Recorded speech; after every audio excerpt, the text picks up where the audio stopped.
I challenge you to make this dua.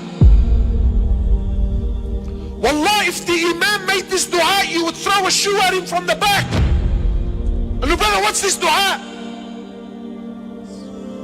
My dress is like the non-Muslim. My food is like the non-Muslim. My schooling is like the non-Muslim. My appearance is like the non-Muslim. My house is exactly like the non-Muslims. My dreams and my ambitions of owning a house and taking my family on a holiday at the end of the year and driving, every ounce of my body's ambition is exactly like the non-Muslim. My name was Muhammad, I changed it to Mo. My name was Mustafa, I changed it to Steve. Every ounce of me is dripping non-Muslim. Yeah, but brother, alhamdulillah, I'm a Muslim. The Prophet says, glad tidings, hani'an, hani'an, glad tidings to the stranger. Honestly, who feels like a stranger, bro? Who, bro? You walk into any restaurant, halal, not halal, is a yallah, kullu meshi, brother, bismillah, oh God, brother. We're deep down in our hearts. Where? Look, you know what? It's one thing when the brother says to me, listen, I have an addiction and I'm trying to deal with my addiction. Wallahi, I will appreciate it. Look, the man knows he has a problem. No, but I have an addiction and I'm in denial about my addiction and I try to use deen to justify my actions. Isn't that interesting? So you might tell me, look brother, you know, maybe the Prophet was going through hard times. On his deathbed, sallallahu alayhi wasallam, he was going through sakarat al-maut, conscious, unconscious, in and out. So he lost consciousness. Aisha is there, radiallahu ta'ala anha. Then he wakes up. Then he says to Aisha, authentic narrations, he says to Aisha, imagine, Aisha was 18 years old when the Prophet died. How old was she? 18. And Allah called her and the others in the Quran, Allah called them Ummahat al-Mu'mineen, the mothers of the believers, meaning they have become haram on every man. Yani once the Prophet dies, sallallahu alaihi wasallam, no one can remarry her. 18 in a world and in a society where the man was everything. Imagine this 18-year-old is watching her husband die at the 8, and she has her whole life that now she knows, I'm going to be alone. I can never remarry after him. So he wakes up from his, he was unconscious, and says to Aisha, how much money do we have? This sunnah no one talks about. Sheikh, please man, put these stories behind. Let's speak about investments and stocks, and let's speak about buying houses, brother. Because in our hearts, we believe that honor, that money will restore the honor of Islam. Ya Aish. Ya haram. So she says to my Prophet of Allah, all that we have is 7 gold coins. Imagine a man with 9 wives.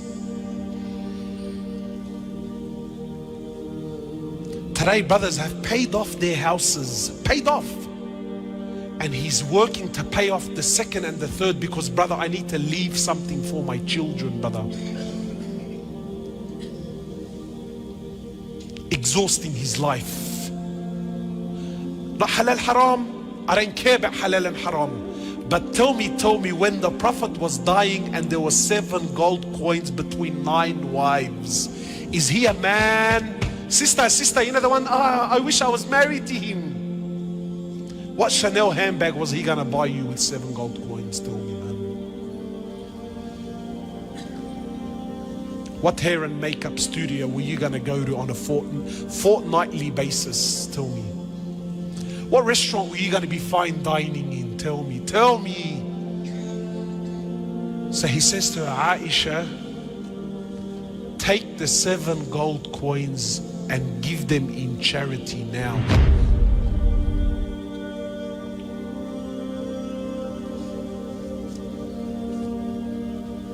See the sicknesses, my brothers. Just try this. Just try this. Go to a sheikh. Go to a sheikh. Tell him, look, sheikh, there's a religious brother. Don't tell him the prophet, because we've been programmed. We've become professional liars, my brothers. Professional. You know, some brothers would, brother, when you say the name of Rasulullah, oh, I get chills in my spine. Sallallahu alayhi wasallam, brother. Subhanallah, his name, it does something to me, you know. And yet you look at him from top to bottom, there's not an ounce of Rasulullah on him. Wallahi, just try it. Go to a sheikh and tell him, listen, sheikh, there's a brother we know, he has a big beard. He's dying and he's leaving his family with nothing. What do you think, sheikh? What deen is this? What fikr is this? What understanding is this? This is extreme, brother. This is a... Then tell him the prophet left 9 wives with nothing. But he left them with something far deeper. He left them with iman and tawheed and belief in Allah. So he loses consciousness, then he wakes up and he says to Aisha, Aisha, what did you do with the 7 gold coins? 7 gold coins. Ya Rasulullah, leave him, man, let him be. Aisha, 18 years old, she's alone, haram, yani, leave her, khalas, 7 gold coins, yani, they're not gonna make her rich. No, like it's no, but there's something far deeper. So she says, oh Prophet of Allah, look at our mother, man. She said, I held on to them, I didn't give them away in charity. I'm scared. He says to Aisha, do you want me to die and stand in front of Allah while I still own something from this dunya? Is this how you want me to stand in front of Allah, Aisha?